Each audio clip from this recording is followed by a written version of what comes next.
This is Ron Peters. I'm John Nugent. And I'm Sam Long. Welcome to the After Class Podcast. Because the best conversations happen after class. Thanks for joining us. Another episode of the After Class Podcast. We're glad to have you along. I feel like my voice is a little verklempt, and that's because two reasons. I've been teaching all day, and we had some peanut brittle and popcorn before recording. So if our voices are weird or we start choking on a kernel, that's why. Some stuff might come spewing out as we speak. You know, the microphone cover might have to go through a wash or something. John's already coughing. It's not going to go well. I've had laryngitis for a week. And now the popcorn and peanut brittle is not helping. No kidding. But we were hoping it would add a little bit of extra energy. Well, oomph. Because it's been a long week. And it's been a long week because students are finally here. Yeah. Classes have started. And there are lots of people roaming the hallways trying to figure basic things out. There are lots of extra meetings, celebrations. Tonight we have a all campus-wide and family picnic party, games inside. President's picnic. It was supposed to be outside. Not going to happen. It's a weird weather day. It really is. It's like a very bizarre day. Like I woke up, walked my dog. Wind is probably 20 miles an hour, so it's fine. But like by the time we get out there, it's been 90 degrees, but also maybe thunderstorming. It's weird. Yeah, and the humidity is really high. Last night I was out working at my parents' house. My dad and I were in the pole barn, and the entire floor was just wet. And it was just because the humidity. Miss? Yeah, it wasn't even mist.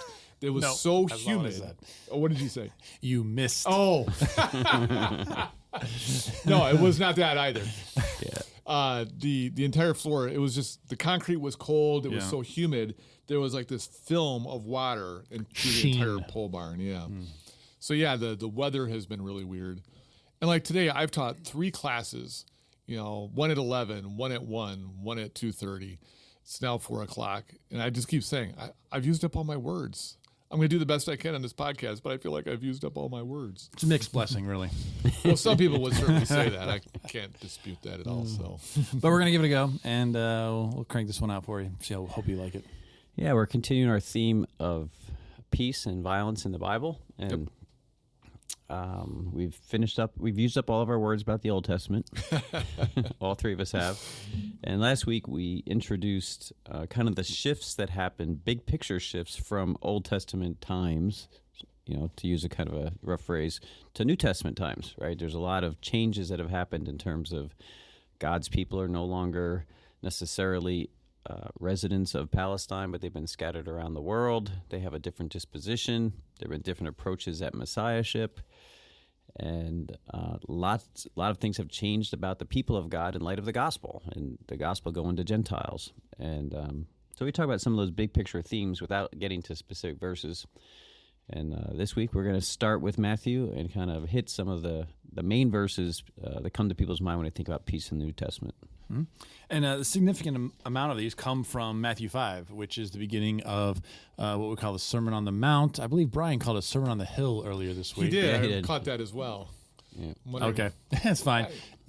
Sermon on an elevated position, from an elevated position. And it's this Jesus sort of inaugurating his kingdom gospel messages about what's happening, that God's kingdom is breaking in, and what does that mean for people? How does it change their lives and all these sorts of things? And so all these in chapter 5 and 6 and 7 are in the midst of this sermonette. I don't even know. We can spend a lot of time about what it is, but Greatest hits. Sure. Probably. Well, and I think one of the big things that certainly Matthew is trying to do, and I think Jesus is obviously doing in his ministry, is to establish Jesus as the superior interpreter of law. We shouldn't see this as like this sort of shift into the New Testament, but, it's in Matthew chapter 5 that Jesus says, I have not come to abolish the law, but to fulfill it. And he starts going through, and he says, you have heard it said, but I say to you type things.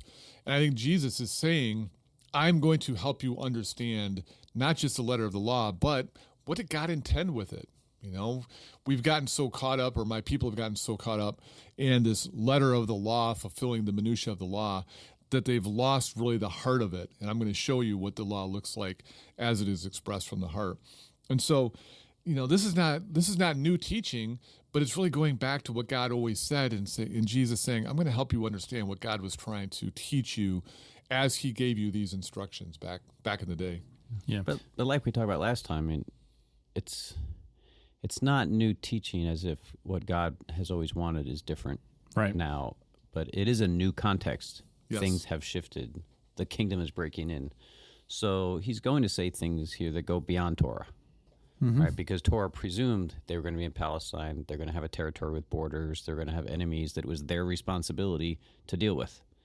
And that's not the case anymore. Right. It's Rome's responsibility to deal with territorial enemies. And so there can be some different demands, some would say higher demands, placed on followers of Jesus that couldn't be given in Torah.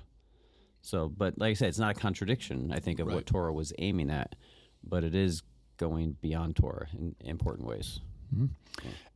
And so we begin in what we call the Beatitudes, or the Blesseds, or Happies, and starting verse 9 of chapter 5 of Matthew. Blessed are the peacemakers, for they will be called children of God. Blessed are those who are persecuted for righteousness' sake, for theirs is the kingdom of heaven. Blessed are you when people revile you and persecute you and utter all kinds of evil against you falsely on my account. Rejoice and be glad, for your reward is great in heaven, for in the same way they persecuted the prophets who were before you. And so it lays out, it's in the midst of the Beatitudes, but this section starts with, blessed are those who bring about peace, right? The peacemakers, because they are truly God's children. And it's just, for me, it's interesting because you have, like, Jesus called the Prince of Peace, and like we follow along in that line, right, as children of God, like in the same way that, Jesus, if we were from a nation, it'd be called peace, right? Yeah. And so everyone should know that we're from this nation because we belong to the king of that nation. The nation is peace. And to give some examples of, there can be times when you might not want to do peaceful things, right? When you're being attacked, when you're being persecuted, when people are saying things against you that are not true because of, for the sake of they're following Jesus. And he says you should not get angry about that, but rejoice. Because guess what? You're going to join a long line of people who have been treated the same way because they were followers of God. Yeah.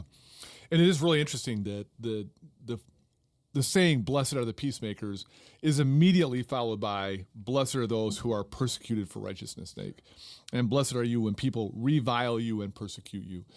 And I think it's setting up Jesus' people to be those powerless kind of people. That if you're being reviled, if you're being persecuted, people are uttering all kinds of evil against you on my account, you don't really have anything you can do about it. It's like you're going to drag them to court and say, oh my gosh, these people have maligned me and now I'm going to sue them or whatever. It is, nope, this is going to be your experience. But in the midst of that, as you're experiencing this from the world, your job is to be a peacemaker. And you don't make peace with the world by shouting at them, shouting them down, beating them up or whatever. You make peace with them by doing what Jesus said, loving your enemies and praying for those who persecute you. And so to be a peacemaker undermines that inclination to defend ourselves, especially to use violence as a way of taking care of ourselves. But I think it goes back to, trust me, I'll take care of that part of it. I will be the one but God is saying, I will be the one to vindicate you. I will be the one to bring justice to your situation. You let me handle that part of it. And you focus on what you have to do to make peace, especially with those people who are persecuting you and saying all these sort of vile things about you. Yeah, the second part of that, when they're persecuting you, reminds me of the Daniel martyrdom tradition. God's people are going to be surrounded by pagan nations, and because they won't just play ball and play along and live like everyone else, they're going to take flack, and sometimes to the point of death. And bear under it, and blessed are you. But this one does go a little bit further than that tradition in saying, but, don't just not fight back, make peace. It kind of puts them on the offensive. You be the one getting involved to make peace in a way that Daniel doesn't call upon them to do. It's kind of like, be faithful to the point of death, stick to Torah, don't sell out. They're going to kill you for it. And maybe that's because it was, more intense persecution than when Matthew was writing, or when Jesus was speaking.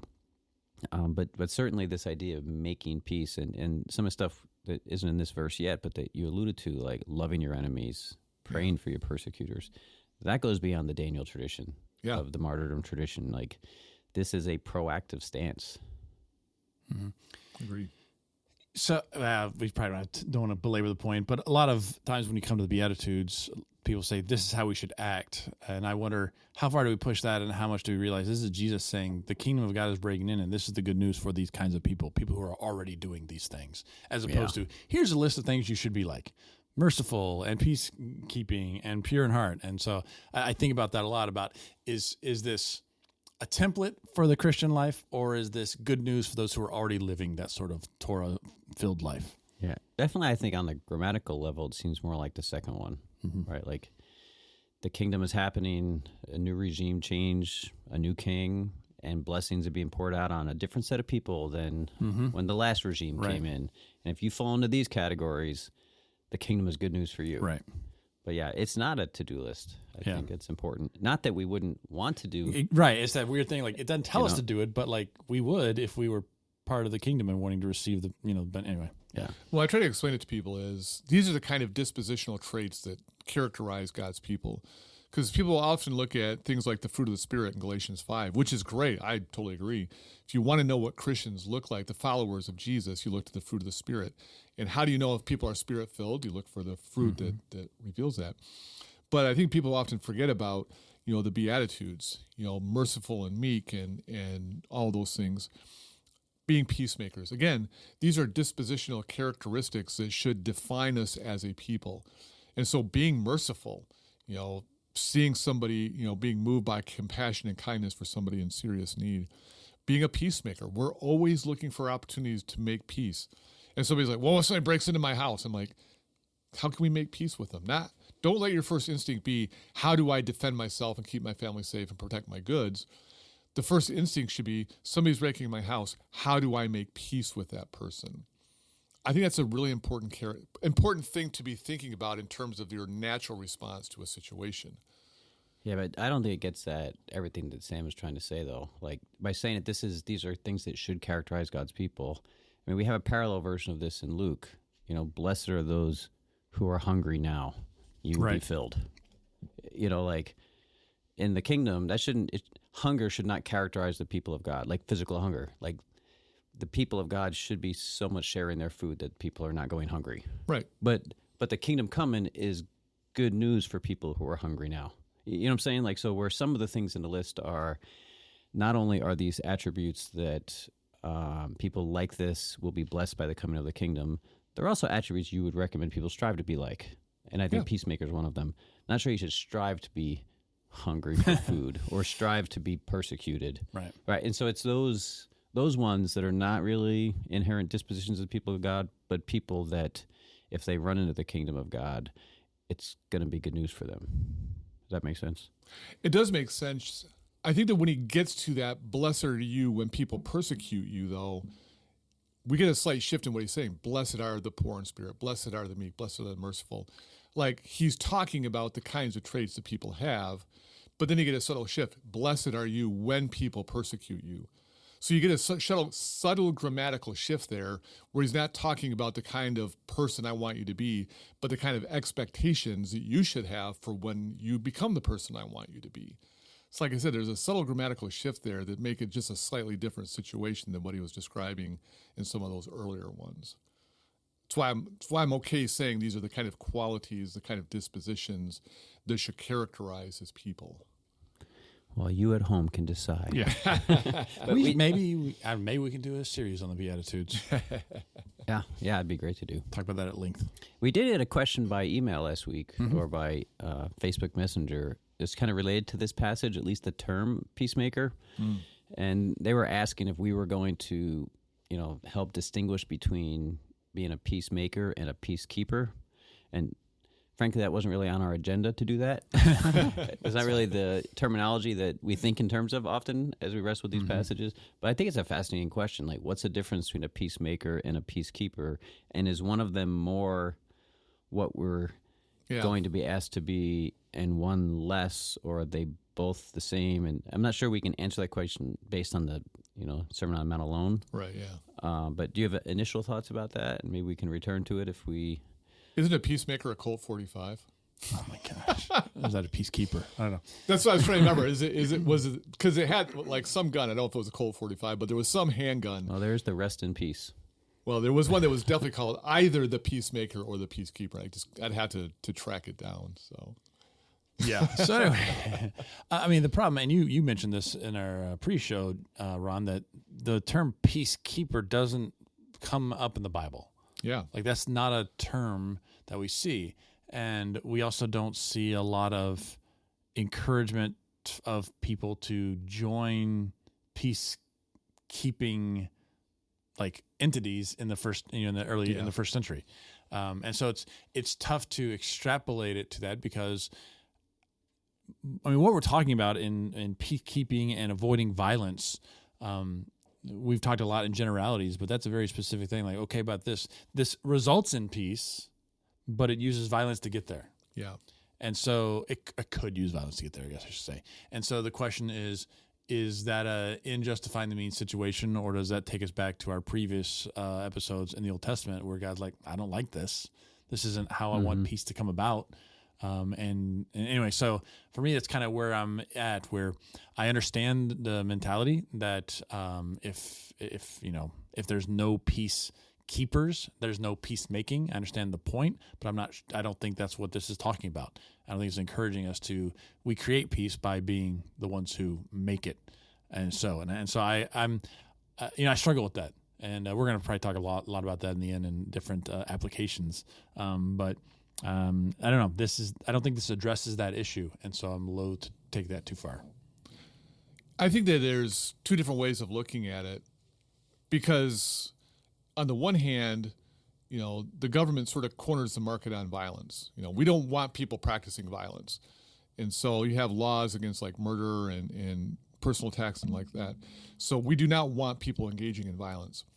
But the government kind of reserves the right to engage in violence, whether it's the police or militaries or things like that. Mm-hmm. Right. And so the idea is that you put all the sort of right to violence on this small group of people who use it supposedly in a very discreet kind of way. But behind that is the idea that there are people who are not going to be peaceful unless they have the threat of punishment and violence sort of levied against them. And so it is a forcible peace. It's peace at the point of a sword. And that's how Rome practiced peace. Rome brought peace to the world because people were too scared they're going to get crucified if they were unpeaceful. Yeah, the Pax Romana. Right? Exactly, the peace the Pax of Rome. Romana. And so, yes, they brought peace, but it was peace through threat and fear and violence and all that, or at least the threat of violence. So some people are like, well, yeah, you got peace. It's like, okay, yes, you got the outcome. I think Jesus wants us to be something different. He wants the people who don't have to worry about that.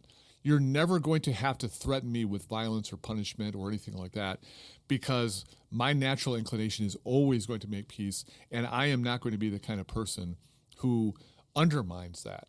And so what works on these other people who will be peaceful only because you're threatening them doesn't even apply to me. And so that's what I think the difference is like, you have people who are either peacemakers or peacekeepers through the threat of violence or the sword or whatever. Christians are like, we're just peaceful people. That threat doesn't mean anything to me because I'm never going to put you in a position of having to use it against me. Of course, there will be people who are like, well, I don't like what you're saying. Well, it's not because I'm not trying to be peaceful. You just don't like the message I'm bringing. That's not being unpeaceful. I don't know if that helps people understand the difference. Yeah. I think the difference between making and keeping, keeping presumes it's already there. And you're kind of like keeping it that way. Right. Things are inherently peaceful, and we're going to keep it that way. So I think peacekeepers are the ones who maintain the existing peace. And I think Jesus is saying, that's not really the blessed ones here. It's the ones who are being proactive about making peace. Where there are walls of division, there are people who are trying to tear them down and bring groups together and reconcile estranged groups. I think those are the ones that he's talking about here. Mm-hmm. And we'll see if there's any other verses, as we go along that focus on, the keepers, the maintainers of the peace. But I mean, Jesus seems to be a little bit too revolutionary in his agenda to be maintaining the peace. And I think you put it right, Ron, when you said that's kind of what the Romans were doing. Yeah. They were good at it.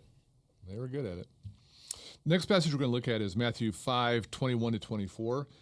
Jesus begins a series of "you have heard, but I say to you" kind of statements. So in 5:21, he says, "You have heard that it was said to those of ancient times, 'You shall not murder, and whoever murders shall be liable to judgment.' But I say to you that if you are angry with a brother or sister, you will be liable to judgment. And if you insult a brother or sister, you will be liable to the council. And if you say, 'You fool,' you will be liable to the fires of hell. So when you're offering your gift at the altar, if you remember that your brother or sister has something against you, leave your gift there before the altar and go. First be reconciled to your brother or sister, then come and offer your gift." And so that kind of goes back to the idea of being a peacemaker. If there's some kind of problem, a tension, some unresolved issue, and you're going up to, do your act of worship, offer a gift or whatever that you're going to do, you're like, but I can't get right with God when there's something wrong between me and a brother or sister. I need to fix this. And this is, I think, Jesus, again, showing us the community nature of what it means to be the people of God. I think this is something that we struggle with to this very day. There are a lot of people who will hold up their hands in praise to God on a Sunday, or maybe, when they're at home listening to music, but they haven't even made an attempt to rectify a situation with their brother or sister. And God's like, if you really want to come and worship me, you got to understand that that is a big part of your worship. And so this is peacemaking in action. Go find your brother or sister and resolve the issue.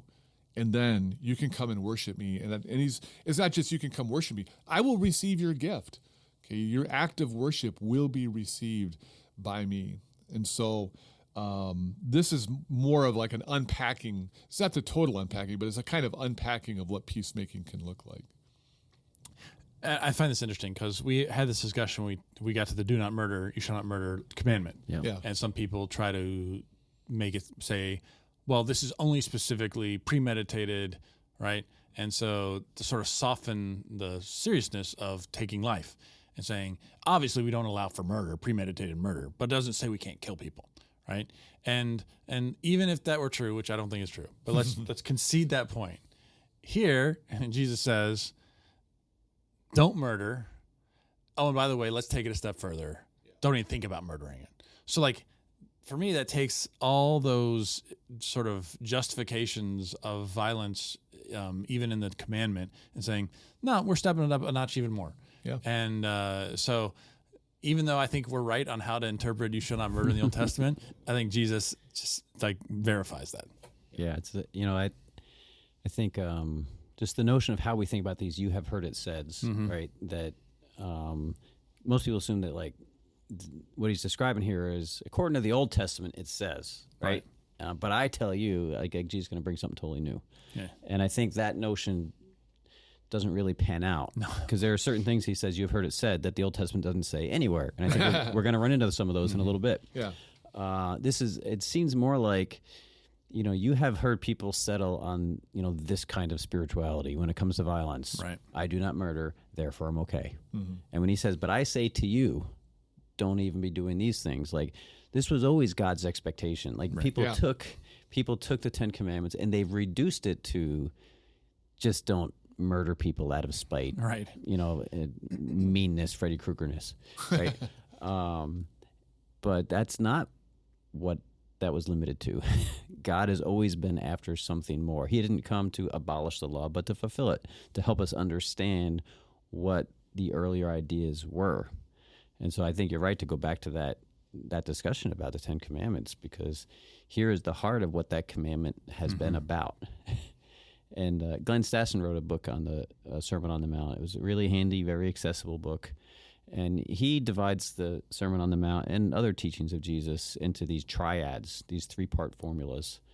And the way he analyzes the Sermon on the Mount is like, the first one is conventional wisdom, the first line of the triad. The second one is like Jesus unpacking some more about getting closer to what's at the heart of that. And the third one is the proactive, but what am I calling you to do? Right? And so the point of this passage is not go around and find anyone who is angry and throw them into Gehenna.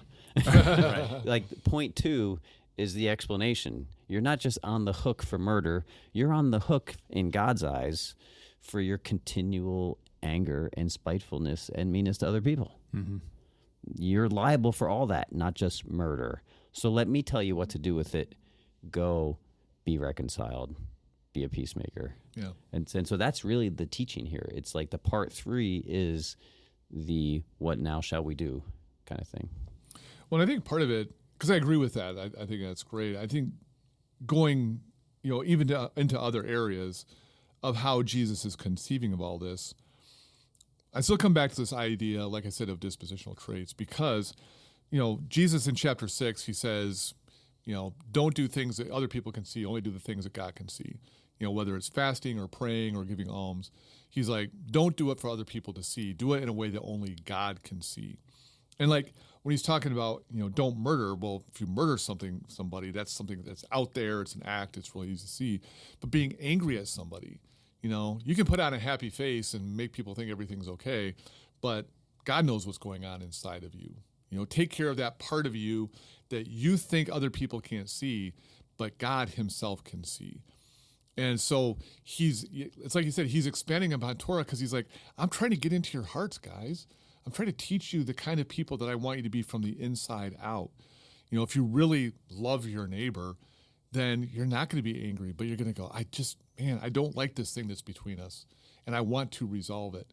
And he's like, when you become those kinds of people, when you embrace that kind of spirit-filled heart change, man, now you are really becoming the people that I want you to be, because that's going to spill over into your life, and the world is going to see that and go, oh, I don't know if I like that very much, but I can't argue with it because there's something here that I think that I want to be a part of as well. Yeah. I think a stronger case for the dispositional thing here. I'll take it. Thank you very much. Next passage, verse 38, same chapter, Matthew 5. You have heard it said, an eye for an eye and a tooth for a tooth. I believe we read those passages, right? But I say to you, do not resist an evildoer. But if anyone strikes you on the right cheek, turn the other also. And if anyone wants to sue you and take your coat, give him your cloak as well. Yeah. And if anyone forces you to go 1 mile, go also the 2nd mile. Give to everyone who begs from you, and do not refuse anyone who wants to borrow from you. All right, new idea. A clothing piece that's called the cloat. The cloat. The cloak coat combo. Yeah. It's kind of like I have a shacket. Exactly. A shirt. A little more, it's more than a shirt, but not quite a jacket. So it's a shacket. So the cloat. Sorry, not to get us derailed as usual. Yeah. This is a very common one, and it often comes up in conversations about peace. I mean, the Sermon on the Mount is the canon of pacifists, right? And this might just be the heart of the canon, right? It's this retaliation thing, and Jesus is saying, let's break the cycle of retaliation. Yeah. It's and we unpack this in the Old Testament when we encountered it. The eye for eye, the tooth for tooth is not, here's how you get them back. Take out their eye, right? It's a restrictive thing. If they take out your eye, you only get to take out their eye. You don't get to lop their head off. Exactly. Right? Yeah. So it's a way back in the Old Covenant times of kind of like restraining violence, because growing out of Genesis and the murder of Cain, it was just like revenge kept escalating and escalating and escalating until the whole earth was filled with it. And he's like, all right, we got to dial this escalation pattern back by proportional justice. Yeah. You only get what you deserve and nothing more. Right. And nothing less, kind of thing. And Jesus is going to say, God wants to go further than that. Like that was progress. That was progress for Israel, to be only an eye for an eye and a tooth for a tooth, and it was creating them to be a more peaceful people. And my followers are going to go further than that, and we're just going to say, you know what? Not only am I not going to do that, I'm going to return your hostility with a kind of blessing. Yeah. You're forcing me to walk a mile. And this may have been like, I often hear people say, like the Roman army, when they come to town, they can make you carry their gear for a mile, and then you kind of have to do it, and they're saying, but, offer to take another mile. Like, don't be a doormat. Like, oh man, they're making me do it, and then go home complaining. Like, say, all right, I'll carry it and I'll go 1 more mile. Like, you're not making me walk a mile. I'm choosing to go this mile. Right. And I'm choosing to go more than you're asking me, or even more than you're legally allowed to ask me. so that you are kind of taking control of the situation of hostility, and you're absorbing it, and you're turning it around and throwing it back at them in ways that disarm them, that remove coals from the fire in them that is bringing about the hostility. It's really a strategy for making peace. Yeah. And what would it say, let's say that is a scenario where some soldier grabs you and says, I don't want to carry this backpack. You got to carry it for me. And it's really heavy and you don't like it. He's probably bigger and stronger. He could do it a lot better, but you're carrying it for him. And instead of sitting, grumbling and complaining the whole time, that whole mile, you strike up a conversation. Sure, I'll carry it for you. So how's it been going? What's life like in the Army? What have you been doing these days? You get to that first mile, it's like, no, I'll carry it a while longer. So tell me more about what's going on. Again, being that peacemaker in that situation where you don't treat the soldier as an enemy, but you treat him as somebody who could be a friend, and that comes out. What might that say to the soldier? It's just a radically different way of thinking about it. And it's what you already said, Johnny, about Jesus giving this radical different way in all these different areas. But it's a way, once again, of taking that situation and saying, how am I going to reveal God to this person? How am I going to represent God well? I don't want that guy to blaspheme God because of me. My name is blasphemed among the nations because of you. I don't want that to happen. I want him to go, this Christian guy, he was all right. Yeah, I can see a situation where a neighbor, here, this is suburbia talking, right? A neighbor can complain about something happened in their shrubbery and one of their favorite bushes has been trampled or whatever, and they can say, that's your dog's fault, and you've got to pay for this. And, you probably replace that thing for $30 and maybe your dog didn't even do it. Maybe just some critter in the middle of the night did it, right? Yeah. And they're just being a jerk and making you pay more than that and being a jerk and be like, fine, here's $100, give them twice what they asked for you. Yeah. And say, you know what, you're not owning me here. You're not controlling me. I'm happy to help you replace your bush. You need a bush? Here's enough money for 2 bushes. Yeah. I wish your garden well. There's this attitude that comes with giving more than they ask. Yeah. Because if you just say, you don't think your dog did it, but, and you're like, well, I guess I'll do it, then it's just, you're kind of empowering them to be the jerk neighbor. Yeah. And by going the extra mile, you are actually taking control of the whole exchange and saying, you're being a generous neighbor. Yeah. Doing more than they're asking. And in so doing, you're changing the nature of the relationship. Can I help you plant that? Can I help you dig up the destroyed shrub? I'll help you put this one in. I want your garden to look nice too. So happy to help you out. What can I do for you? Yeah, what will that do to the relationship? And once again, how will that open up opportunities for us to represent God in their lives? I think that's a really good scenario that people should consider. So I think that's a good, fine application. I think that makes perfect sense. But I think on some level, it lessens the strength of what's being said here. And I think we as Americans don't usually get it, right? Because we don't understand what it's like to be under the oppressive rule of another nation, right? Fair point. Your neighbor's one thing. Yeah. That's a great example of what we're going to run into. But for the original reader, the only thing I think of that might hit Americans is imagine pre-Revolutionary War or during the Revolutionary War, some British soldier is like, I need you to carry my bag. Or one of the things that we have is or I'm going to stay in your house. Oh, right. Right? Yeah. But imagine being in there and saying, You and your wife are sleeping on the couch. Yeah. Come on, Yeah. come on in. I have some food ready for you. That would have been really hard. And so I don't want to lessen there's a strength in this that would have been insanely hard because the Roman soldiers didn't treat the Jews very well. Right. Right. And, it's more than just kind of a jerk person. It's these people have been oppressing us and I've been doing awful things to our people. And yet Jesus is saying, this is how you respond to them. I mean, it's just, I don't know. I think we lose just the impact of this what Jesus is saying here in lots of places because we are so distant from the actual context of it. And No, I think that you're right. The level of resentment that the average Jew had for the occupational forces of the Romans was pretty high. And so I think you're making a fair point. that the power of it could be lost if we don't fully understand it. Even though I think John's description is a great way of applying it. I don't disagree. Totally agree with that. You're absolutely right. I mean, just like, if someone strikes you on the cheek, it's not merely a physical attack, an attack. This is a shaming attack on somebody. I'm trying to lower your status by elevating my own.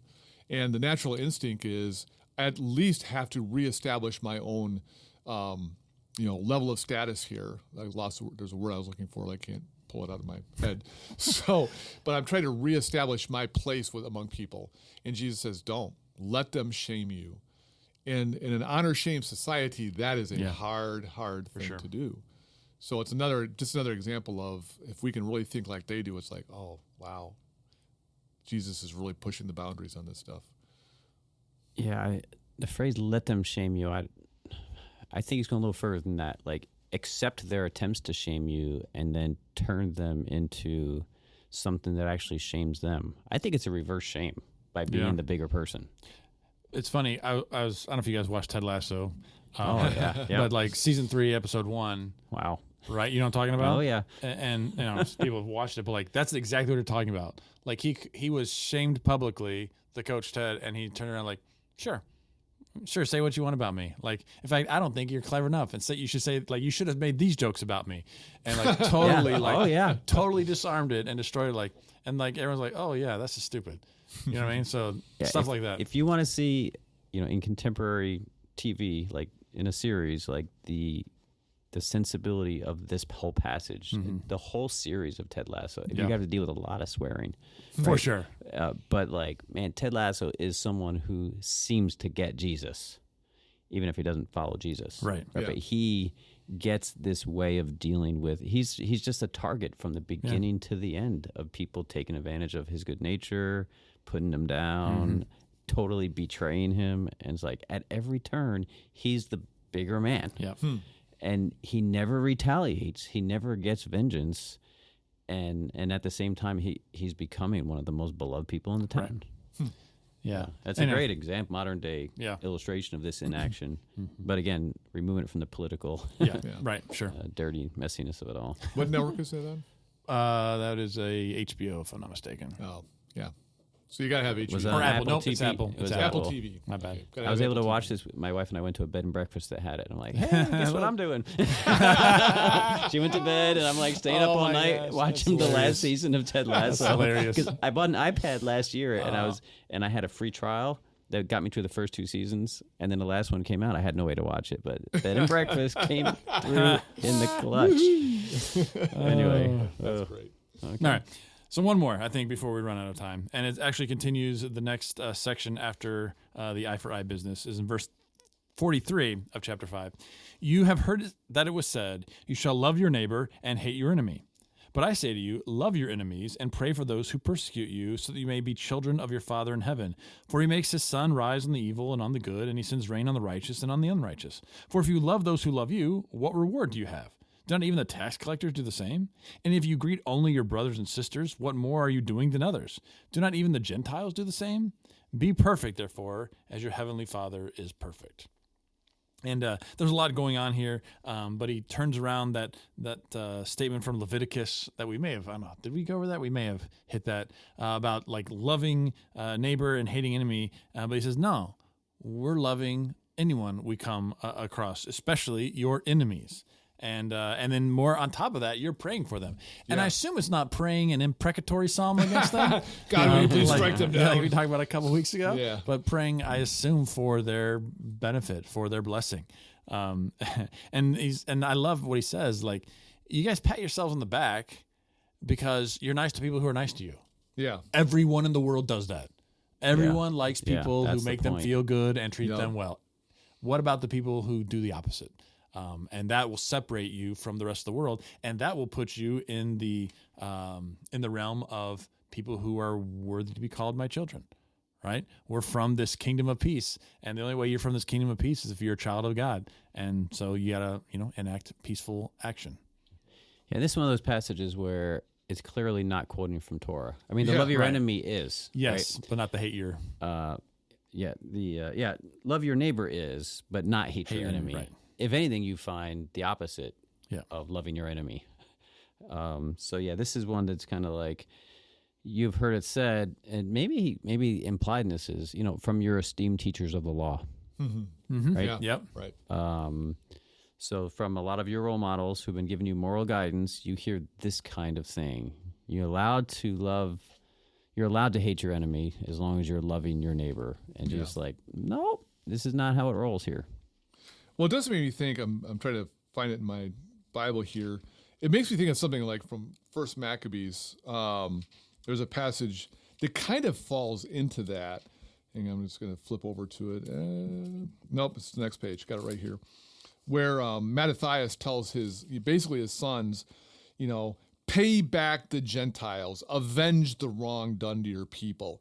Like, it's very strong language. It's not hate your enemies, but it's basically saying, hey, these Greeks who have done these horrible things to them, pay them back for what they've done. Avenge yourself upon them. So you kind of get that sense from like Mattathias' dying words there. So it's not from Scripture, obviously, but it's becomes a part of at least a segment of the population's mentality. Yeah, you find that in the dying words of David, right? Oh, right. Yeah, his charge to Solomon. Joab. Go get him. Yeah. Don't let his gray hairs go down to Sheol in peace or something He like made that. He made certain treaties with certain people. All right, we have peace. Solomon, you take care of them. Yeah. I'm keeping my word. Can't, but you can. Right. Yeah. And I love how it ends because, again, it's raising the standard. It says, be Yeah. perfect or mature, like rise to the standard that your Heavenly Father has. Because I'm sure, people do things against God or not responding to God all the time. Yeah. But does God then strike every single person down? Thankfully not. No, he sends his rain upon the righteous and the unrighteous both. And so, God, who is blasphemed and ignored, at best ignored, at worst blasphemed. You choked up there. Yeah, I had a moment that I wasn't getting choked up. It was one of those He moments. takes blasphemy seriously. I John. really do. I have spoken so Unlike much. us. I feel like I'm losing my voice at the end of the day. I've just been talking so much today. Sorry. It is funny though, because it did sound like I was getting choked up. But no, he says he sends his rain on the righteous and the unrighteous. And so when people treat God horribly, he still sends them rain so that they have food and what they need. And if God does that, how much more should we be willing to do that if we're going to be imitators of God? Mm-hmm. Yeah, I think it's worth reading. We got a little bit of time. The Luke parallel to this. Okay. It's in Luke chapter 6, verses 27 to 37. It adds a little bit more texture to it in some important ways. It says, "But I say to you that listen, love your enemies, do good to those who hate you, bless those who curse you, pray for those who abuse you. If anyone strikes you on the cheek, offer the other also. And from anyone who takes away your coat, do not withhold even your shirt. Give to everyone who begs from you, and if anyone takes away your goods, do not ask for them again. Do to others as you would have them do to you. If you love only those who love you, what credit is that to you? For even sinners love those who love them. If you do good to those who do good to you, what credit is that to you? For even sinners do the same. If you lend to those from whom you hope to receive, what credit is that to you? Even sinners lend to sinners to receive as much again. But love your enemies, do good, and lend, expecting nothing in return. Your reward will be great, and you will be children of the Most High, for he is kind to the ungrateful and the wicked. Be merciful, just as your Father is merciful." It's interesting here, be merciful as your Father is merciful is parallel, be perfect as your Heavenly Father is perfect, which makes clear that perfection here is not really about be sinless the way God is sinless. Of course, we should try to be sinless, but we're not going to pull it off. But exhibit perfect mercy. Yeah. Exhibit perfect relations with those who are at odds with you. Be at peace with others in this world in a way that reflects God. And if you're not committed to that, and if you're not practicing that, you're not going to look like the Father, and he will not look to you like a son or a daughter, someone who is seeking to kind of reflect his image in the world. Yeah. Yep. I have nothing to add to that, particularly because we're bumping up on the end of our time here. So if I add anything to it, we're just going to go over time. You can't talk anyway, I've heard. You're out of words. I am struggling to even speak because I'm losing my voice. So, well, let's call it. All right. let's call the ball. We're going to continue through the Gospels. We got some more out of the Sermon on the Mount and some other parallels in Luke, and we get some in Mark and John as well.